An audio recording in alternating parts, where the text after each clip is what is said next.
বন্ধুরা, তোমাদের YouTube channel GK ম্যানেতে তোমাদের স্বাগত। বন্ধুরা, প্রত্যেকদিন সন্ধ্যার সময় আমরা যে মক টেস্ট সিরিজ চালাচ্ছি, আজকে নতুন মক টেস্ট। এখানে তোমরা আরও গুরুত্বপূর্ণ প্রশ্নগুলো দেখবে, যেগুলো আপকামিং পরীক্ষার জন্য খুবই গুরুত্বপূর্ণ। তাহলে চলো দেখে নেব। প্রথম যে প্রশ্ন, গীতগোবিন্দ যে গ্রন্থটির রচয়িতাকে? অপশন চারটে রয়েছে, তুলসীদাস, চণ্ডীদাস, জয়দেব না বিদ্যাপতি। উত্তরটা আশা করি তোমরা দিয়ে ফেলেছো। উত্তর কী হবে? উত্তর হবে অপশন সি, জয়দেব। কবি জয়দেব গীতগোবিন্দ গ্রন্থটি লিখেছেন এবং বহু পরীক্ষা এটা এসেছে পরীক্ষায়। ঠিক আছে। নেক্সট, ফোর্ট উইলিয়াম কলেজ এটি কোথায় অবস্থিত ছিল?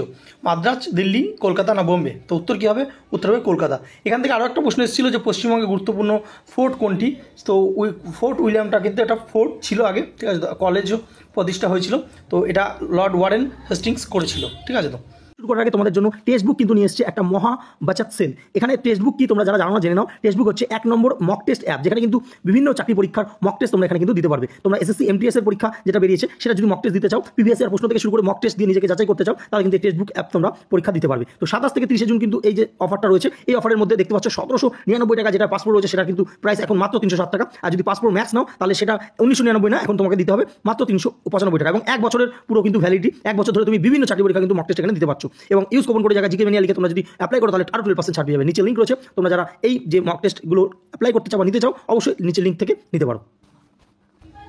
নেক্সট, পাউই উপজাতি এটা কোন রাজ্যে দেখা যায়? মণিপুর, মিজোরাম, আসাম না নাগাল্যান্ড? উত্তর কী হবে? উত্তর হবে অপশন বি, মিজোরাম। ভারতের নর্থ ইস্ট যে রাজ্যে রয়েছে পাউই উপজাতি, এটা মিজোরামে দেখা যায়। নেক্সট, 4 নম্বর প্রশ্ন দেখতে পাচ্ছ যে নানকশাহী ক্যালেন্ডার এটা কোন ধর্মের সঙ্গে সম্পর্কিত? 4টে অপশন, বৌদ্ধ, হিন্দু, শিখ না জৈন? বুঝতেই পারছো, উত্তর হবে অপশন সি, শিখ ধর্ম। কারণ নানক কোন ধর্মের উদ্যোক্তা ছিলেন? নানক ফাউন্ডার ছিলেন, সেটা হচ্ছে শিখ ধর্মে। তো নানকশাহী ক্যালেন্ডার শিখ ধর্মের সঙ্গে রিলেটেড। পরবর্তী প্রশ্ন আমরা দেখে নেব কি বলছে, যে তিতুমির কোন বিপ্লবের সঙ্গে জড়িত ছিলেন? সিপাহী বিদ্রোহ, ফকির সন্ন্যাসী বিদ্রোহ, ফরাজি আন্দোলন না বারাসাত বিদ্রোহ? উত্তর কী হবে? উত্তর হবে অপশন ডি, বারাসাত বিদ্রোহ। দেখো, এই তিতুমিরকে আরও একটা বিদ্রোহ, যে বারাসাত বিদ্রোহ আর একটা নাম আছে, সেটা হচ্ছে ওয়াহাবি আন্দোলন।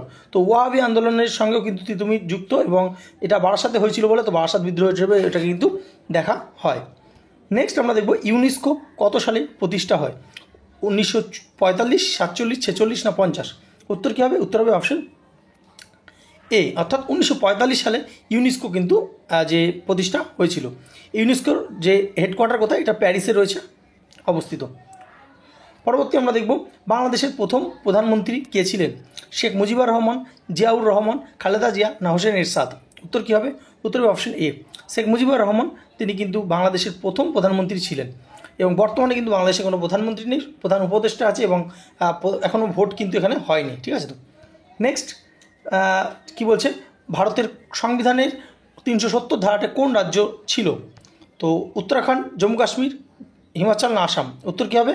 উত্তর হবে অপশন বি, জম্মু কাশ্মীর। দেখো, এখানে ছিল বলেছে, অর্থাৎ আগে কিন্তু 370 আর্টিকেল ছিল, এখন কিন্তু নেই, কারণ 2019 সালে এটা কিন্তু উঠিয়ে দেওয়া হয়েছে, বাতিল করে দেওয়া হয়েছে। ঠিক আছে। পরবর্তী, অমর্ত্য সেন কোন ক্ষেত্রে নোবেল পুরস্কার পেয়েছিলেন? পদার্থবিজ্ঞান, শান্তি, সাহিত্য না অর্থনীতি? উত্তর হবে অপশন ডি, অর্থনীতি। 1998 সালে তিনি কিন্তু অর্থনীতিতে নোবেল পুরস্কার পেয়েছিলেন। ভারতের নাবার্ড কোন খাতে কাজ করে? শিল্প, ব্যাংক, কৃষি এবং গ্রামীণ উন্নয়ন না তথ্য প্রযুক্তি? উত্তর কী হবে? অপশন সি, কৃষি এবং গ্রামীণ উন্নয়নে এই নাবার্ড কাজ করে। তো নাবার্ড কত সালে প্রতিষ্ঠা হয়েছিল? 1982 সালে কিন্তু নাবার্ড প্রতিষ্ঠা হয়েছিল। পরবর্তী দেখব, ভাস্কো দা গামা প্রথম কোথায় এসে পৌঁছেছিলেন? কোচি, গোয়া, মুম্বাই না কলকাতা? উত্তর কী হবে? উত্তর হবে কোচি। তো কোচি অর্থাৎ কেরালাতে আছে, কেরালা যে কোচিতে বা কালিকট বন্দরে, এক্স্যাক্ট লোকেশন বললে কালিকট বন্দরে এসে কিন্তু তিনি উপস্থিত হয়েছিলেন 1498 খ্রিস্টাব্দে।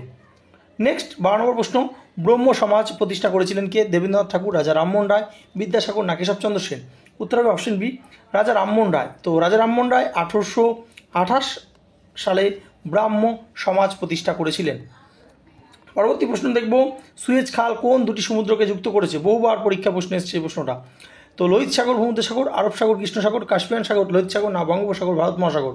উত্তর হবে অপশন এ, লোহিত সাগর এবং ভূমধ্যসাগরকে জুড়েছে কে? সুয়েজ খাল। নেক্সট আমরা দেখব ত্রিপুরা সুন্দরী মন্দির এটা কোথায় অবস্থিত? মণিপুর, ত্রিপুরা, অসম না পশ্চিমবঙ্গ? উত্তর কী হবে? উত্তর হবে অপশন বি, ত্রিপুরায় অবস্থিত। নেক্সট আমরা দেখব যে জয় হিন্দ স্লোগানটি কে জনপ্রিয় করেছিলেন? সুভাষচন্দ্র বসু, মহাত্মা গান্ধী, ভগৎ সিং না বাল গঙ্গাধর তিলক? উত্তর কী হবে? উত্তর হবে অপশন এ, সুভাষচন্দ্র বসু। আর যদি ভগৎ সিং তাহলে কোন স্লোগানটা জনপ্রিয় করেছিল, সেটা হচ্ছে ইনকলাব জিন্দাবাদ, এটি কিন্তু তিনি জনপ্রিয় করেছিলেন। ঠিক আছে। আর গান্ধীজি কী বলেছিলেন যে করব অথবা মরব। ঠিক আছে। নেক্সট আমরা দেখব ভারতের প্রথম রেল কোথা থেকে কোথায় চলেছিল? দিল্লি, আগ্রা, না মুম্বাই থানে, না কলকাতা হাওড়া, না চেন্নাই মাদুরাই। উত্তর হবে অপশন বি, মুম্বাই থানেতে 1853 সালে লর্ড ডালহৌসি কিন্তু এই যে রেলওয়ের জনক তাকে বলা হয়, এবং তিনি তার যে উদ্যোগে মুম্বাই থেকে থানেতে প্রথম কিন্তু রেল চলাচল করেছিল। নেক্সট, ভারতের প্রেজেন্ট রাষ্ট্রপতি নাম কি? তো প্রতিভা পাটিল, ইন্দিরা গান্ধী, সুষমা স্বরাজ, না দ্রৌপদী মুর্মু। তো প্রত্যেকে আমরা জানি দ্রৌপদী মুর্মু। দ্রৌপদী মুর্মু হচ্ছে ভারতবর্ষের অ্যাট প্রেজেন্ট রাষ্ট্রপতি। আর যদি বলে প্রথম মহিলা রাষ্ট্রপতি, সেটা হচ্ছে প্রতিভা পাটিল। নেক্সট, কোন নদীকে বাংলার শোক বলা হয় বা দুঃখ বলা হয়? পদ্মা, তিস্তা, দামোদর, না গঙ্গা? উত্তর হবে দামোদর। দামোদর নদকে কিন্তু বাংলার শোক বা দুঃখ বলা হয়। নেক্সট, আইএস এর পূর্ণরূপ কি?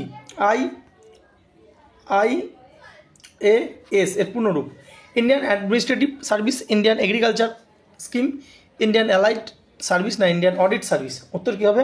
উত্তর হবে option A, Indian administrative service. তোমরা জানো ইউপিএসসির মাধ্যমে সব থেকে টাফেস্ট পরীক্ষা ভারতবর্ষের, তো সেটি কিন্তু ইউপিএসসির মাধ্যমে হয়, আইএস এক্সাম, IAS-IPS এক্সাম। ঠিক আছে। তো আইএস এর ফুল ফর্ম হচ্ছে ইন্ডিয়ান অ্যাডমিনিস্ট্রেটিভ সার্ভিস।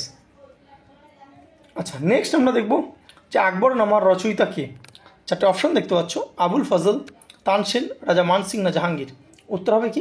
উত্তর হবে অপশন এ, আবুল ফজল আকবরনামার রচয়িতা। দিল্লি কে রাজধানী হিসেবে ঘোষণা করেছিলেন? লর্ড কার্জন, হার্ডিঞ্জ, রিপন, না লিটন। উত্তর হবে অপশন বি, লর্ড হার্ডিঞ্জ। তিনি, তোমরা জানো যে 1911 সালে কলকাতা থেকে দিল্লিতে কিন্তু রাজধানী ট্রান্সফার হয়েছিলেন, তো সেই সময় কিন্তু লর্ড হার্ডিঞ্জ এটি ঘোষণা করেছিলেন। পরবর্তী, ধনধান্যে পুষ্প ভরা এই গানটি কে করেছিলেন? রবীন্দ্রনাথ ঠাকুর, বঙ্কিমচন্দ্র চট্টোপাধ্যায়, কাজী নজরুল ইসলাম, না দ্বিজেন্দ্রনাথ রায়। উত্তর কী হবে? উত্তর হবে অপশন ডি, দ্বিজেন্দ্রনাথ রায়। তিনি কিন্তু এই বিখ্যাত গানটি করেছেন। বাংলা বাঙালির এটা কিন্তু গুরুত্বপূর্ণ প্রশ্ন। ঠিক আছে। আচ্ছা, নেক্সট, সেভেন সিস্টার্স কোন রাজ্যের অঞ্চলের রাজ্য? পশ্চিম ভারত, সেভেন সিস্টার্স এটি কোন অঞ্চলের রাজ্য? পশ্চিম ভারত, পূর্ব ভারত, উত্তর পূর্ব ভারত, না দক্ষিণ ভারত? উত্তর কী হবে? উত্তর হবে অপশন সি, উত্তর পূর্ব ভারতের রাজ্য। ঠিক আছে। ভারতরত্ন প্রথম কে পান? তো চারটে অপশন দেখতে পাচ্ছ, সি রাজাগোপালচারী, রাধাকৃষ্ণন, জওয়াহরলাল নেহরু, না রাজেন্দ্র প্রসাদ। উত্তর কী হবে? উত্তর হবে অপশন এ, সি রাজাগোপালচারী, অর্থাৎ চক্রবর্তী রাজাগোপালচারী তিনি কিন্তু প্রথম ভারতরত্ন পুরস্কার পেয়েছিলেন। নেক্সট আমরা দেখে নেব যে ভারত ছাড়ো আন্দোলনের সাথে জড়িত ছিলেন কে? চারটে অপশন, ভগৎ সিং, সূর্য সেন, যতীন দাস, না কনকলতা বড়ুয়া। উত্তর হবে অপশন ডি, কনকলতা বড়ুয়া। ঠিক আছে। এখানে অপশন ওয়াইজ কিন্তু অ্যান্সারটা নিল, কারণ ভারত ছাড়ো আন্দোলনের সঙ্গে অনেকেই কিন্তু যুক্ত ছিল। নেক্সট, নামঘর ধর্মীয় কেন্দ্র এটি কোন ধর্মের অন্তর্ভুক্ত? বৌদ্ধ, বৈষ্ণব, শিখ, না ইসলাম? উত্তর হবে অপশন বি, বৈষ্ণব। তো বৈষ্ণব ধর্ম কিন্তু হিন্দু ধর্মেরই একটা অংশ। নেক্সট আমরা দেখব যে সুপ্রিম কোর্টের প্রথম প্রধান বিচারপতি কে ছিলেন? এম পাটানজি শাস্ত্রী, AN রায়, হরিলাল কানিয়া, না বিবেক মুখার্জি। তো উত্তর হবে হরিলাল কানাইয়া। তো তিনি কিন্তু প্রথম ভারতীয় হিসেবে সুপ্রিম কোর্টের প্রধান বিচারপতি হয়েছিলেন। ঠিক আছে। তো আচ্ছা, নেক্সট, বার্লিন প্রাচীর এটি পতন ঘটে কোন সালে? 1987, 89, 91, না 85? উত্তর হবে অপশন বি, 1989। দেখো, বার্লিন এটা জার্মানিতে ছিল, তো জার্মানিতে একটা বিরাট বড় যে প্রাচীর ছিল, যেটা পশ্চিম জার্মানি পূর্ব জার্মানির মাঝখানে ছিল। তো বিভিন্ন কারণে এটা কিন্তু তৈরি হয়েছিল, এবং এটা 1989 সালে এটা কিন্তু ভেঙে দেওয়া হয়েছিল বা পতন হয়েছিল। আচ্ছা, নেক্সট আমরা দেখব বিশ্ব হ্যাপিনেস ইন্ডেক্স 2025-এ ভারতের স্থান কত? 118, 185, 95, না 102? উত্তর হবে অপশন এ, 118 হচ্ছে এই হ্যাপিনেস ইন্ডেক্সে ভারতের র্যাঙ্ক। নেক্সট, ভগৎ সিং কোথায় জন্মগ্রহণ করেন? পাকিস্তান, ইন্ডিয়া, বাংলাদেশ, না শ্রীলঙ্কা? তো চারটে অপশন হবে আছে, তো উত্তর হবে পাকিস্তান। দেখো, তখন অবিভক্ত ভারত ছিল। ঠিক আছে। তো প্রশ্নটা এরকম হওয়া উচিত ছিল যে ভগৎ সিং জন্মগ্রহণ করেছে সেটি বর্তমানে কোন জায়গায় অবস্থিত। ঠিক আছে। তো যাই হোক, এইভাবে প্রশ্নটা এসেছিল একটা পরীক্ষায়, সেখান থেকে তোলা হয়েছে। তো সেটা কিন্তু বর্তমানে পাকিস্তানে পড়ছে। তো তোমরা জানো আগে অবিভক্ত ভারত ছিল, তার জন্য ভারতে সবাই ভারতীয় ছিলাম আমরা, কিন্তু এখন সেটা পাকিস্তানে পড়ছে। ঠিক আছে। তো এই ছিল গুরুত্বপূর্ণ 30টা প্রশ্ন। তো ভিডিওটা ভালো লাগলে অবশ্যই লাইক করো, এবং যারা নতুন চ্যানেলটা সাবস্ক্রাইব করে রাখো। ধন্যবাদ।